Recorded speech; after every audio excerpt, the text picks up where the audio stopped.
दोस्तों, स्वागत है आप सभी का आकाश भैया की पाठशाला में। आज हम चैप्टर नंबर 7 जिसका नाम है त्रिभुज, आज हम त्रिभुज को पढ़ेंगे, जो कि आप पिछली कक्षाओं में यानी आपने क्लास 8 में भी त्रिभुज के बारे में थोड़ा बहुत जाना होगा। लेकिन कक्षा 9 में हम क्या है त्रिभुज के बारे में थोड़ा हम डीपली जानेंगे कि त्रिभुज क्या होता है, उसकी क्या विशेषताएं होती हैं और उससे संबंधित किस प्रकार के जो हम आगे की क्लास में आएंगे तो उससे संबंधित किस प्रकार के सवाल आएंगे। ठीक है, तो आज हम त्रिभुज पढ़ेंगे। ठीक है, मैं आपको बहुत ही सरल भाषा में समझाऊंगा कि त्रिभुज क्या है। ठीक है, तो देखो हमारी जो एनसीईआरटी है इसमें भी हमारी एक परिभाषा लिखी हुई है, आप चाहे तो इसे में पढ़कर आप समझ सकते हैं। इसमें दिया गया है कि त्रिभुज क्या होती है, त्रिभुज क्या है और त्रिभुज की कैसी आकृति होती है। तो इसमें दिया गया है कि तीन प्रतिच्छेदी रेखाओं द्वारा बनाई गई एक बंद आकृति यानी क्लोज फिगर एक त्रिभुज यानी ट्रायंगल, इसको अंग्रेजी में ट्रायंगल बोलते हैं, त्रिभुज कहलाती है। ठीक है, अब त्रिभुज का मतलब क्या होता है, तिर, इसका अर्थ होता है तिर, तिर का अर्थ होता है तीन, क्या होता है तीन, यानी जिसमें तीन भुजाएं होती हैं। क्या होती हैं, तीन भुजाएं होती हैं। तो देखो मैं आपको थोड़ा एक्सप्लेन कर देता हूं कि त्रिभुज क्या है। देखिए, तो मैंने देखो इसके कुछ नोट्स हैं, मैंने आपको इसमें पहले ही बना लिए हैं ताकि मुझे आपको जल्दी से जल्दी समझाने में कोई परेशानी नहीं होगी और आपको समझने में भी परेशानी नहीं होगी, क्योंकि जब मैं आपको ऑलरेडी पहले नोट्स बना लेता हूं तो उसमें आपको भी फायदा हो जाएगा कि आपको point to point wise notes मिल जाएंगे। ठीक है, तो इसमें पहले बोला गया है कि त्रिभुज क्या है, तो सब में पहले हम समझेंगे त्रिभुज क्या है। तो इसमें बोला गया है कि त्रिभुज तीन प्रतिच्छेदी रेखाओं द्वारा बनाई गई एक बंद आकृति है। कैसी है, बंद आकृति, यानी जैसे मान लो इसमें एक रेखा यूं खींची गई है, एक रेखा इस प्रकार खींची गई है, एक रेखा इस प्रकार, तो इसके अंदर ये जो आकृति बनाई है ये शैडो आकृति, जब मैं इसको थोड़ा हाईलाइट कर देता हूँ, इसको अंडरलाइन, तो हमारे पास ये जो आकृति बनी यानी तीन रेखाओं द्वारा घेरी गई जो ये आकृति है, ये हमारी क्या कहलाएगी, ये अंदर की जो आकृति हमारी क्या कहलाई, त्रिभुज कहलाएगी। क्या कहलाएगी, इसके अंदर की आकृति ये कहलाएगी हमारी त्रिभुज। क्या कहलाएगी, त्रिभुज, इसे अंग्रेजी में बोलते हैं ट्रायंगल। ठीक है, अब इसकी क्या विशेषता होती है, इसको तो आपको समझ में आ गया त्रिभुज क्या होती है, तीन रेखाओं द्वारा घेरी गई आकृति क्या कहलाती है, त्रिभुज कहलाती है। ठीक, अब जो हमारा त्रिभुज होता है इसमें क्या होती है, तीन भुजाएं होती हैं। क्या होती हैं, तीन भुजाएं होती हैं और इसके तीन कोण होते हैं, तीन शीर्ष होते हैं। देखो इसमें क्या, मैं आपको सब में पहले समझाऊं भुजा, तो इसमें भुजा क्या है, देखो ए से लेके बी तक, यानी ए से लेके बी तक की जो दूरी है ये हमारी भुजा ए बी है, और ए से लेके सी तक की जो है हमारी क्या भुजा ए सी है, और बी से लेके सी तक की दूरी क्या है हमारी भुजा बी सी है। तो हमारी ए बी ए सी और बी सी, ये तीन भुजाएं हो गई हैं। ठीक है, ए बी बी सी सी ए, ये भुजाएं हो गई हैं। अब बात करते हैं तीन कोण की, तो इसके क्या है, जो हमारा ए क्या है, यहाँ पर ये कोण ए कहलाएगा, ये हमारा कोण दो बी सी कहलाएगा, ये कोण हमारा बी कहलाएगा। ठीक है, मैं आपको पिछले चैप्टर में पढ़ाया था कि कोण कब बनता है, जब दो किरणें क्या होती हैं आपस में एक उद्गम बिंदु से प्रारंभ होकर दो किरणें निकलती हैं, तो यहाँ पे उन दोनों किरणों के बीच क्या बनता है, एक कोण बनता है, जो कि हमने छठे चैप्टर में पढ़ा है। ठीक है, तो आपको समझ में आ गया इसमें तीन कोण होते हैं। अब बात करेंगे इसके शीर्ष के, तीन शीर्ष होते हैं। तो इसका जो बिंदु ए है, ये क्या है, जो यहाँ पे ए लिखा है, हमारा शीर्ष है। क्या कहलाता है, शीर्ष। शीर्ष का मतलब होता है आप ऊंचाई पर होना, क्या होना, ऊंचाई पर। जैसे मान लो आप कोई व्यक्ति है वो मंजिल पर खड़ा है, तो सबसे ऊपर खड़ा है, तो कहते हैं वो शीर्ष पर खड़ा है। क्या कहते हैं, शीर्ष पर खड़ा है। तो यही त्रिभुज के तीन शीर्ष होते हैं। अगर हम इस साइड हम इसको इस यहाँ जैसे मान लो कोई व्यक्ति है वो यहाँ पे खड़ा है, यहाँ से इसको बी ए को देखेगा तो ये सबसे ऊंचे कहलाएगा, यानी ये शीर्ष कहलाएगा। जब हम ए सी से देखेंगे तो ये शीर्ष कहलाएगा। जब हम ए बी की तरफ से देखेंगे तो हमारा बिंदु जो सी होगा ये हमारा शीर्ष कहलाएगा। ठीक है, इसके तीन शीर्ष होते हैं। ठीक, इतना आपको समझ में आ गया होगा। देखो मैं आपको समझाऊं, जैसे मान लो तीन बंद आकृति किस प्रकार होंगी। देखो मैं आपको थोड़ा एग्जाम्पल से समझाऊं। जैसे मान लो हमारे पास ये है, हमारे पास ये तीन रेखा है, क्या है, मैंने काट लिया है तो आपको प्रैक्टिकल से अच्छे समझ में आएगा। तो जैसे मान लो हमारी ये दो रेखाएं हैं, अब एक तीसरी रेखा ये है हमारी, क्या है, ये तीसरी रेखा है। तो अब हमारी ये जो तीन रेखाएं आपस में एक दूसरे को प्रतिच्छेद कर रही हैं, क्या कर रही हैं, प्रतिच्छेद कर रही हैं। तो इसके अंदर की जो आकृति क्या रहेगी, इसकी अंदर की यहाँ वाली, यानी इन दोनों तीनों के अंदर की रेखाओं के अंदर की जो आकृति हुई, ये बंद आकृति, ये कहलाएगी हमारी त्रिभुज। क्या कहलाएगी, त्रिभुज। ठीक है, आपको समझ में आ गया होगा। तो देखो अब बात करते हैं हम इतना, त्रिभुज तो आपको क्लियर आ गया होगा समझ में कि त्रिभुज क्या होता है। ठीक, आइए अब और अच्छे से मैं आपको प्रैक्टिकल से समझाऊंगा। हाँ, अगला टॉपिक क्या पढ़ेंगे हम, इसमें देखो आपको इतना समझ में आ गया होगा त्रिभुज क्या है। अब आगे टॉपिक है हमारा सर्वांगसम आकृति। क्या है, सर्वांगसम आकृति, जिसे अंग्रेजी में बोलते हैं कॉन्ग्रुएंट फिगर्स। ठीक है, तो अब सर्वांगसम आकृति क्या होती है, तो क्योंकि हमें इसकी जरूरत पड़ेगी तो अब हम सर्वांगसम आकृति को समझते हैं। देखो सर्वांगसम आकृति का अगर हम परिभाषा के तौर पर समझें तो इसका सर्वांगसम का अर्थ होता है सभी प्रकार से बराबर, अर्थात वे आकृति जिनके समान आकार हो और क्या हो, समान माप हो। ठीक, यानी समान माप होनी चाहिए, समान आकार होने चाहिए। ठीक है, तो देखो जैसे मैंने आपको आकृति की बात करें तो आकृति कई प्रकार की होती है। तो जैसे मैं मान लो पहली एक आकृति की बात करता हूँ, जैसे मान लो हमारे पास ये है। अब जैसे मान लो हमारे पास ये आ गए, अब हमारे पास ये दो त्रिभुज है, क्या है हमारे पास दो त्रिभुज है। अब एक त्रिभुज ए है, एक त्रिभुज ए है, ठीक है, इसका हम नाम दे रहे, इसका नाम त्रिभुज बी है और इसका नाम त्रिभुज ए है। अब हमारा त्रिभुज एक ए है और एक त्रिभुज बी है। अब ये दोनों त्रिभुज जो हैं हमारे त्रिभुज, अब हम इसे कैसे पहचानेंगे कि आपस में सर्वांग है।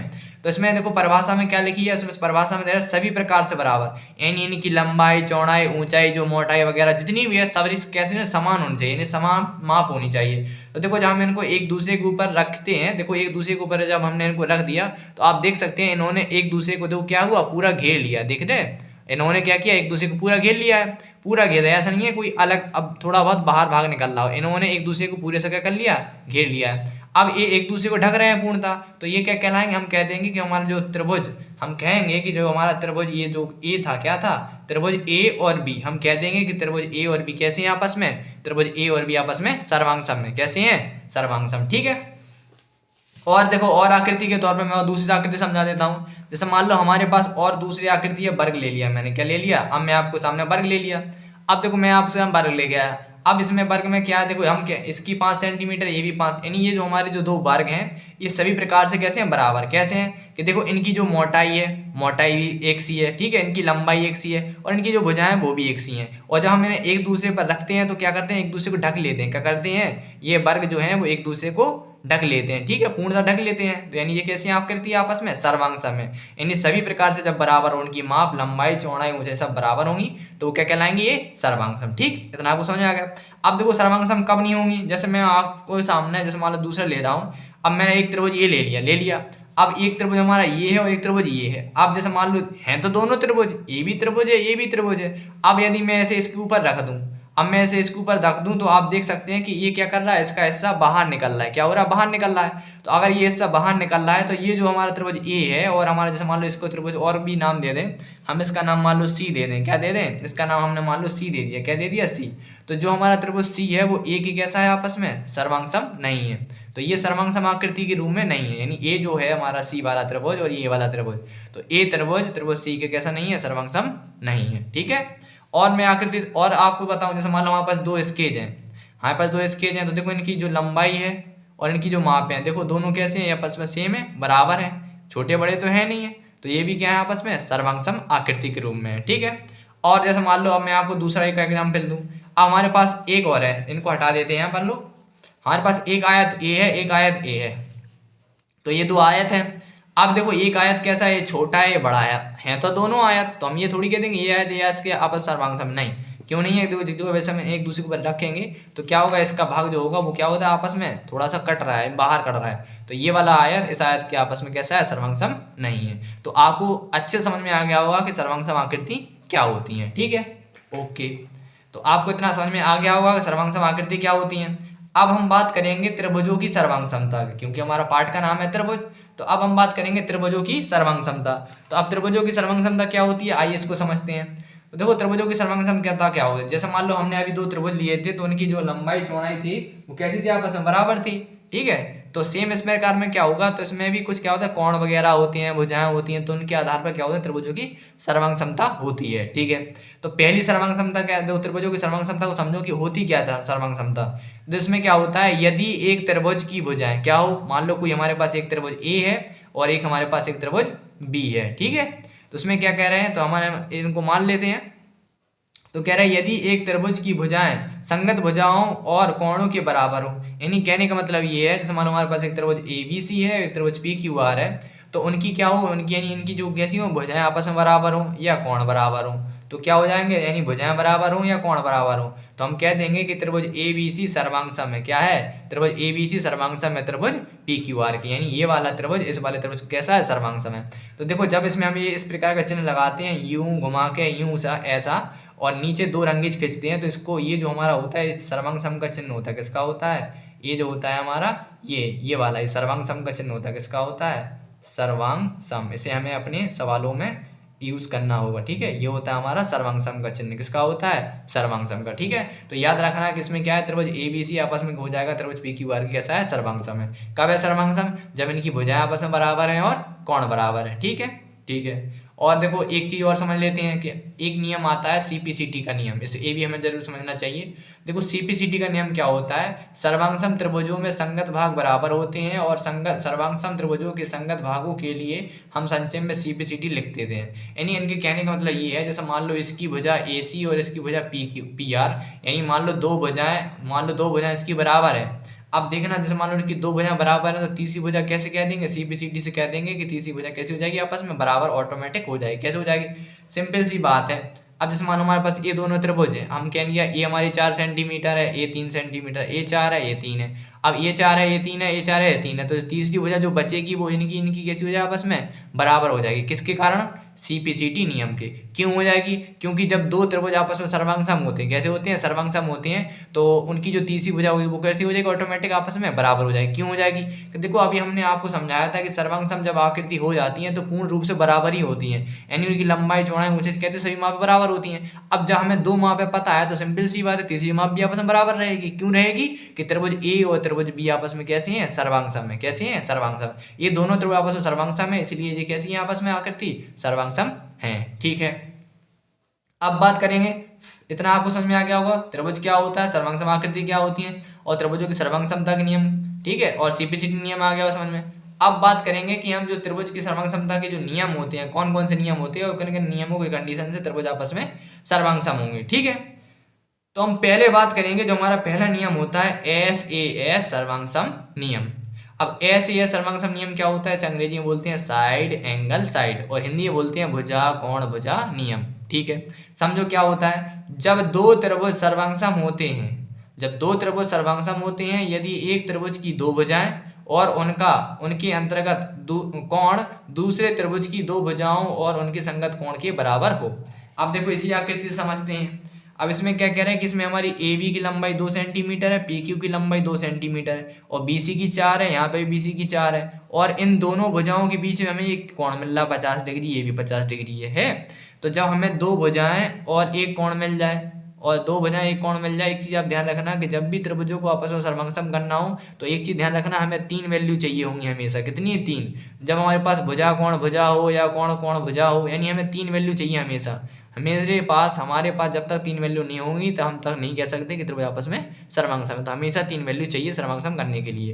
तो इसमें कौन सी कंडीशन लगी, इसमें हमें दो भुजाएं मिल गई। क्या मिल गई, दो भुजाएं मिल रही हैं, एक कोण मिल रहा है। तो कौन सा नियम है, भुजा कोण भुजा, यानी साइड एंगल साइड। साइड का मतलब पहले भुजा मिली, फिर कोण मिला, फिर भुजा मिली, तो साइड एंगल साइड सर्वांगसमता नियम से क्या हो जाएगा, त्रिभुज ABC सर्वांगसम है किसके, त्रिभुज PQR के। तो हम आप चाहें तो ये चिन्ह भी बना कर सकते हैं, ऐसा कह सकते हैं कि त्रिभुज ABC सर्वांगसम है त्रिभुज PQR के। ठीक है, आप देखो अगला नियम पढ़ते हैं अपन लोग।